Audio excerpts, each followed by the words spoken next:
শোয়েব আক্তারের ক্ষেত্রে রাওয়ালপিন্ডি এক্সপ্রেস, মাশরাফি বিন মর্তুজার ক্ষেত্রে নড়াইল এক্সপ্রেস ছিল। আমি বলতে চাই নাহিদ রানা বাংলাদেশ এক্সপ্রেস। নাহিদ রানা এই মুহূর্তে বাংলাদেশের ব্র্যান্ডিং। নেক্সট ৫-৬টা ম্যাচে যদি কন্টিনিউ করেন লিটন কুমার দাস, তাহলে হয়তো ব্যাকআপ অপশন না, লিটনকে মূল অপশন হিসেবে চিন্তা করতে পারেন। ওয়ালটন স্মার্টফোন প্রেজেন্টস বিপিএল টকে আপনাদেরকে স্বাগত জানাচ্ছি। অন্যান্য দিনের মতো আজকেও আমাদের সঙ্গে আছেন জনপ্রিয় ক্রিকেট বিশ্লেষক আবিদ হোসেন সামি। বিপিএল নয়, আজকে পিএসএল নিয়ে কথা বলবো। বাংলাদেশের 3জন ক্রিকেটার সুযোগ পেয়েছেন, আপনি কতটা উচ্ছ্বসিত? অবশ্যই অনেক উচ্ছ্বসিত। নাহিদ রানা সুযোগ পেয়েছেন। আমি সত্যিকারের অর্থে আপনি তো যখন কোনো পেস বোলারের নামকরণ করেন, সেই নামকরণের জায়গাটা তিনি কোন অঞ্চল থেকে এসেছেন সেই অনুযায়ী নামকরণটা হয়। শোয়েব আক্তারের ক্ষেত্রে রাওয়ালপিন্ডি এক্সপ্রেস, মাশরাফি বিন মর্তুজার ক্ষেত্রে নড়াইল এক্সপ্রেস ছিল। আমি বলতে চাই নাহিদ রানা বাংলাদেশ এক্সপ্রেস। আমি কেন বলতে চাই, আমি নির্দিষ্ট একটা এলাকার মধ্যে বা নির্দিষ্ট একটা অঞ্চলের মধ্যে সীমাবদ্ধ রাখতে চাই না। নাহিদ রানা এই মুহূর্তে বাংলাদেশের ব্র্যান্ডিং।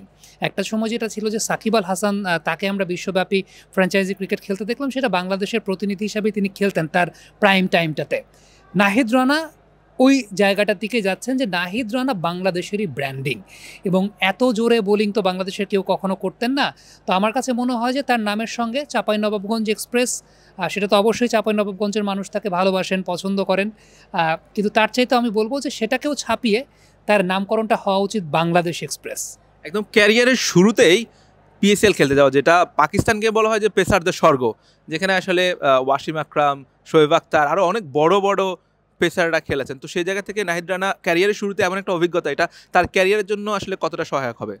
আমরা তো এর আগে দেখেছি যে রাওয়ালপিন্ডিতে নাহিদ রানা বেশ ভালো বোলিং করেছিলেন, এবং কেন তিনি দল পাবেন না বা কেন তিনি দল পেয়েছেন, আপনি যদি সেই বিশ্লেষণের জায়গাটায় যান, অবশ্যই পাকিস্তানে তিনি যেভাবে বোলিং করেছেন, দুটো টেস্ট ম্যাচেই বাবর আজমকে বেশ কয়েকটা ওকেশনে বিট করেছেন, খুব প্ল্যান করে আউট করেছেন। তার পেসটা প্রোডাকশন এন্ড থেকে দেখানো হচ্ছিল যে নাহিদ রানার বল যখন ব্যাটসম্যান ফেস করছেন, পার্টিকুলারলি রিজওয়ান যখন ফেস করছেন, কত দ্রুত বল চলে আসে। তো ওই এক্স ফ্যাক্টরটা তো ছিল পিএসএলের জায়গাটা দলের সুযোগ পাওয়ার ক্ষেত্রে, এবং যেটা হওয়া উচিত ছিল সেটাই হয়েছে। আমার কাছে মনে হয় যে এটা একটা অনেক বড় সংযোজন বাংলাদেশের ক্রিকেটে, নাহিদ রানার যে পেসটা আছে। আজকে যেটা হয়েছে যে আমি যখন পিচ দেখতে গিয়েছিলাম কমেন্ট্রির কাজে, আমি দেখছিলাম নাহিদ রানার সাথে অন্যান্য বোলারদের প্র্যাকটিসের সময়টাতে একদম পেছন দিক থেকে দেখছিলাম নাহিদ রানার সঙ্গে অন্যান্য বোলারদের পেসের পার্থক্যের জায়গাটা।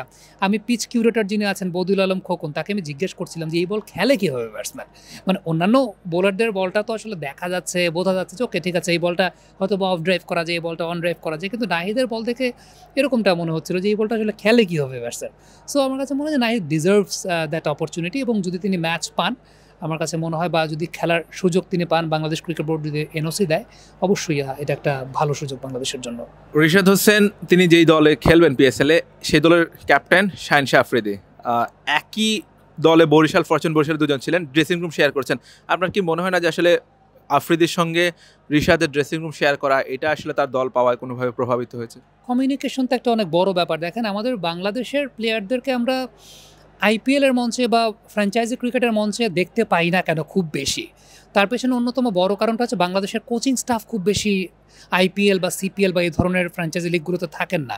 বাংলাদেশের এই যে খেলোয়াড়দের ব্যতীত যে coach, batting coach, assistant coach, physio, trainer, analyst, এই যে প্রফেশনগুলো আছে, খেয়াল করে দেখবেন যে কুমার সাঙ্গাকারা আইপিএল একটা ফ্র্যাঞ্চাইজির সঙ্গে কাজ করেন, মাহেলা জয়াবর্ধন আরেকটা ফ্র্যাঞ্চাইজির সঙ্গে কাজ করেন। তো এই জায়গাটা ইভেন আবার দেখা যায় আফগানিস্তানের প্লেয়াররা, তারা যেহেতু আজয় জাদেজা থেকে শুরু করে অনেক লালচান রাজপুত, অনেক ইন্ডিয়ান আফগানিস্তানে কাজ করেছেন, এগুলো কিন্তু অনেক বড় ফ্যাক্টর হিসেবে কাজ করে। সো ওই যে আপনি যেটা বললেন যে কমিউনিকেশনের জায়গাটা, ডেফিনেটলি শাহিন শাহ আফ্রিদি আছেন, ড্রেসিং রুম শেয়ার করেছেন, প্লেয়ারটাকে চেনেন, জানেন। আমি একটা ইন্টারভিউ দেখছিলাম যে মোহাম্মদ হারিস, তিনিও নাকি বেশ কয়েকটা ফ্র্যাঞ্চাইজির কাছে রিকোয়েস্ট করেছেন বেশ কিছু বাংলাদেশি প্লেয়ারদেরকে নেওয়ার জন্য। ইজাজ আহমেদ একটা ইচ্ছা পোষণ করেছিলেন যে তিনি বাংলাদেশের কোনো পেস বোলারকে পেতে চান, এরকম আমি ইন্টারভিউতে দেখছিলাম। সো এখানে কিন্তু কমিউনিকেশন অনেক বড় ফ্যাক্ট, এবং আমার কাছে মনে হয় যে ওয়ার্ল্ড লেভেলে বাংলাদেশের প্লেয়াররা খুব বেশি ফ্র্যাঞ্চাইজি লেভেলের ক্রিকেট খেলতে পারে না এতদিন। তার পেছনে অন্যতম বড় কারণটা কমিউনিকেশনের জায়গাটি, এবং আমাদের কোচিং স্টাফের কেউ কখনো, আমাদের কোনো কোচ কোনো ফ্র্যাঞ্চাইজি টিমের সঙ্গে কাজ করেন না, আমাদের কোনো অ্যানালিস্ট কখনো কোনো ফ্র্যাঞ্চাইজি টিমের সঙ্গে কাজ করেন নেই। তো এটা মনে হয় আমাদের এই সেক্টরটাও যদি ডেভেলপ হয়, তাহলে কিন্তু এই সেক্টরটাও ডেভেলপ হবে। এগুলো নিয়ে আমরা হয়তো খুব বেশি চিন্তা করি না, কিন্তু আমার কাছে মনে হয় যে আমাদের গেম ডেভেলপমেন্টে কোচিং প্যাটার্ন, কোচদেরকে এডুকেটেড করা, কোচদেরকে ওই কমিউনিকেটিভ ল্যাঙ্গুয়েজটা শেখানো বা কমিউনিকেটিভ জায়গাটা তৈরি করা, যাতে বাংলাদেশের কোচেরাও ওয়ার্ল্ড লেভেলে কাজ করতে পারেন, তাহলে প্লেয়ার্স আপগ্রেডেশনটাও খুব ভালো মতো হবে। করাচি কিংসে লিটন কুমার দাস জায়গা পেয়েছেন, গতকাল তিনি সেঞ্চুরি করেছেন। আপনার কি মনে হয় না যে আসলে ওই সেঞ্চুরির কারণেই দলে জায়গা পেয়েছেন, নাকি আগে থেকে তাকে টার্গেট করা হয়েছিল? আমার কাছে মনে হয় যে লাস্ট 2টা ম্যাচের পারফরমেন্স একটা অনেক বড় ইম্প্যাক্ট ফেলেছে, এবং আমি একটু আগে দেখছিলাম যে শান মাসুদ খুব সম্ভবত যে প্রোডাকশন কথা হচ্ছিল, সেই প্রোডাকশনে শান মাসুদ বলছিলেন যে টিম সেইফার্টের ব্যাকআপ হিসাবে লিটন কুমার দাসকে চিন্তা করছেন, এরকম একটা ব্যাপার। শান মাসুদ কিন্তু ওই দলে আছেন, করাচি কিংসের। সো হ্যাঁ, সো যেহেতু তিনি বলেছেন ওই কথাটা যে টিম সেইফার্টের ব্যাকআপ হিসেবে চিন্তা করেছেন, তার মানে লিটন কিন্তু লাস্ট 1 বছর খুব বেশি ফর্মে ছিলেন না। লাস্ট 2টা ম্যাচের যে পারফরমেন্স, সেই 2টা ম্যাচের পারফরমেন্স অনেক বেশি মাত্রায় প্রভাবিত করেছে। আমার কাছে মনে হয় লিটন যদি এই ফর্মটা কন্টিনিউ করতে পারেন, সাপোজ দেখা গেল যে নেক্সট 5-6টা ম্যাচে যদি কন্টিনিউ করেন লিটন কুমার দাস, তাহলে হয়তো ব্যাকআপ অপশন না, লিটনকে মূল অপশন হিসেবে চিন্তা করতে পারেন। ডেভিড ওয়ার্নার আছেন যদ্দূর আমি দেখেছি এই দলটার সঙ্গে, তো এমন হতে পারে আপনি ডেভিড ওয়ার্নার, লিটন কুমার দাস একসঙ্গে ওপেনিং পেয়ার দেখতে পারেন, সেটা হতে পারে। তবে আমি আশা করব লিটন এই বিপিএলটা ভালো মতো খেলবে, এবং এই বিপিএলটা ভালো মতো খেললে যেটা হবে যে যেটা তাকে এখন ব্যাকআপ অপশন হিসাবে চিন্তা করছে টিম সেইফার্টের ব্যাকআপ, সেটা না, হয়তো বা টিম সেইফার্টকে ছাপিয়ে তিনিই খেলতে পারেন মূল একাদশে। ঋষাদ এর আগে বিগ ব্যাশের সুযোগ পেয়েছেন, কিন্তু তাকে আসলে সুযোগ দেওয়া হয় না, বিপিএলে কারো সুযোগ পাননি। এরপরে আসলে পিএসএলে আসলে ক্রিকেটারদের সুযোগ দেওয়ার ব্যাপারে আসলে আপনি যেহেতু বাংলাদেশের ক্রিকেট নিয়ে কাজ করছেন, আপনার আসলে ব্যক্তিগত মত কি থাকবে, বা বোর্ডকে আসলে কি কিছু বলার আছে কিনা? আমার কাছে মনে হয় যে ওই টাইমে যদি বাংলাদেশের national commitment, important national commitment যদি না থাকে, আবারও বলি ইম্পর্টেন্ট ন্যাশনাল কমিটমেন্ট, কারণ এর আগে আমার কাছে যেটা মনে হয়েছিল যে মোস্তাফিজুর রহমান যখন চেন্নাই সুপার কিংসের হয়ে খেলছিলেন, তখন জিম্বাবুয়ের সঙ্গে সিরিজ খেলাটা আসলে খুব বেশি তার জন্য অ্যাডিং ভ্যালু যুক্ত করে নাই, এটা আমার কাছে মনে হয়েছে। তিনি হয়তোবা ওই সময়টায় আইপিএল খেললেই তার নিজের জায়গাটাও আপগ্রেডেশনের জায়গা হতে পারতো, আরও নতুন অনেক কিছু এক্সপিরিয়েন্স গ্যাদার করতে পারতেন এবং তিনি কন্ট্রিবিউট। আমরা এটাও শুনছি যে আসলে মোস্তাফিজ এবার দল না পাওয়ার পেছনে ওই কারণটাও প্রভাবিত হতে পারে, এটা তো আর আমরা জানি না যে আসলে ওই কারণটা নাকি পলিটিক্যাল কোনো রিজন আছে, সেটা তো আর আমরা বলতে পারছি না। কিন্তু আমার কাছে মনে হয় যদি খুব ইম্পর্টেন্ট কোনো ন্যাশনাল কমিটমেন্ট না থাকে, যে প্লেয়ারগুলো সুযোগ পাবেন ফ্র্যাঞ্চাইজি লিগ খেলতে, সেই প্লেয়ারগুলোকে ফ্র্যাঞ্চাইজি লিগে সুযোগ দেওয়া উচিত। সেই সঙ্গে সঙ্গে এই ব্যাপারটাও মাথায় রাখতে হবে, আমি জানি যে বাংলাদেশ ক্রিকেট বোর্ড এখন যেটা করে, প্লেয়ারদের ওয়ার্কলোড ম্যানেজমেন্টের ব্যাপারে খুবই সচেতন থাকে, এবং এখন কিন্তু এগুলো সফটওয়্যারে বা কম্পিউটারাইজ পদ্ধতিতে দেখাই যায় যে কোনো প্লেয়ার কয়টা ম্যাচ খেললে তার ওয়ার্কলোড এক্সিড করে যাওয়ার সম্ভাবনা থাকে। এই জায়গাটা একটা সুস্পষ্ট গাইডলাইন প্রদান করাটা, একসঙ্গে তো এনওসিটা দেয়া যে তারা সেই টুর্নামেন্টগুলো খেলুক, এক্সপিরিয়েন্স গ্যাদার করুক, এবং সেই সাথে একটা সুস্পষ্ট গাইডলাইন প্রদান করা যে তুমি যদি এই পরিমাণ ম্যাচের চাইতে বেশি ম্যাচ খেলো, এই পরিমাণ বোলিং করার চাইতে বেশি বোলিং করো, এবং সেটা প্র্যাকটিস, ম্যাচের আগে ওয়ার্ম আপ সব কিছু মিলিয়ে তোমার ওয়ার্কলোড এক্সিড করার পসিবিলিটি আছে, সেটার একটা গাইডলাইন দিয়ে আসলে পাঠানো উচিত, যাতে প্লেয়ারদের ওয়ার্কলোড ম্যানেজমেন্টে কোনো সমস্যা তৈরি না হয়। আইপিএলে বাংলাদেশে কোনো ক্রিকেটার সুযোগ পাননি, কিন্তু পিএসএলে এখন পর্যন্ত 3 জন পেয়েছেন। মনে হচ্ছে কি আইপিএল থেকে পিএসএলে এবার বাংলাদেশের ভক্তদের একটু ফোকাস বেশি থাকবে কিনা, বা বাংলাদেশে আইপিএলের চেয়ে পিএসএলের জনপ্রিয়তা একটু বাড়বে কিনা?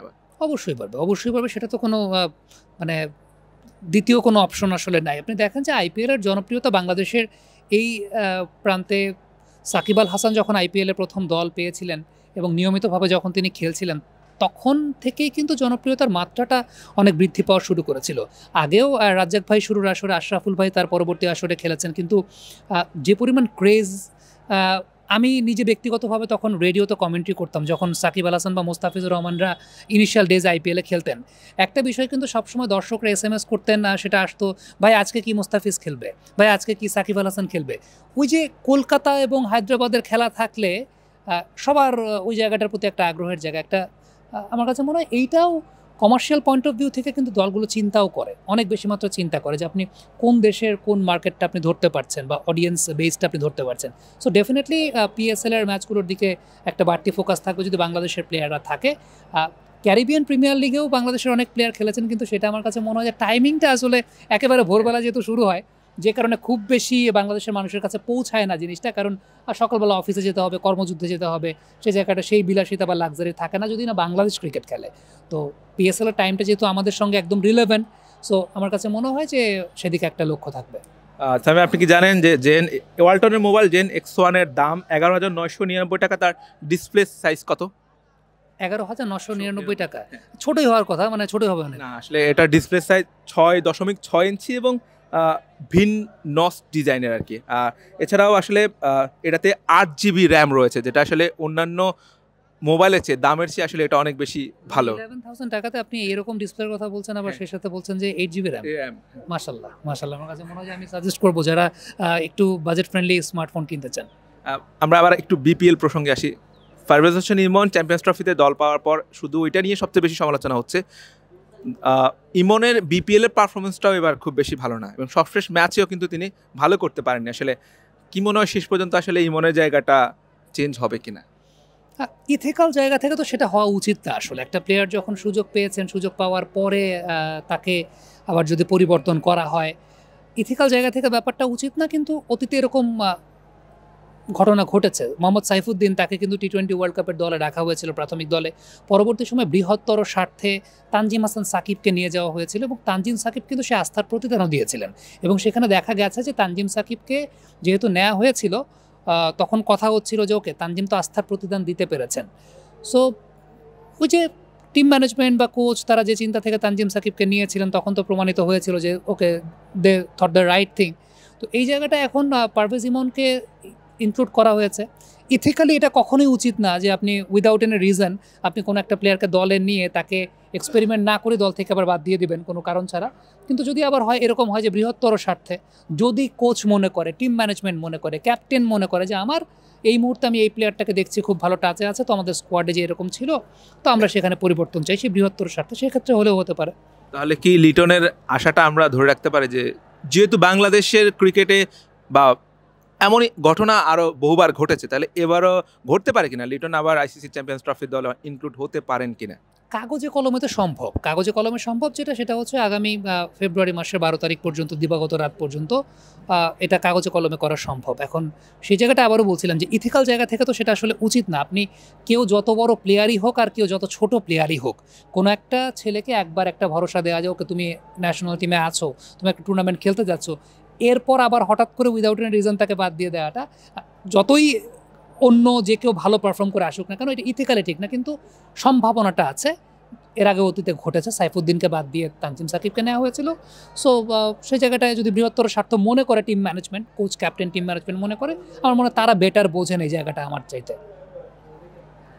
লিটন কুমার দাস, আইসিসি চ্যাম্পিয়ন্স ট্রফির বাংলাদেশের দল ঘোষণা করা হয়েছে, তারপরেও একটা কথা বলতে হয়, শেষ হইল না শেষ। পারভেজ হোসেনের পারফরমেন্স এবং লিটনের পারফরমেন্স দুটো আসলে পার্থক্য তৈরি করছে। তবে শেষ পর্যন্ত কী হয় সেটা জানার জন্য আরও কয়েকটা দিন অপেক্ষা করতে হবে। সাইনার মান, বিডি ক্রিক টাইম।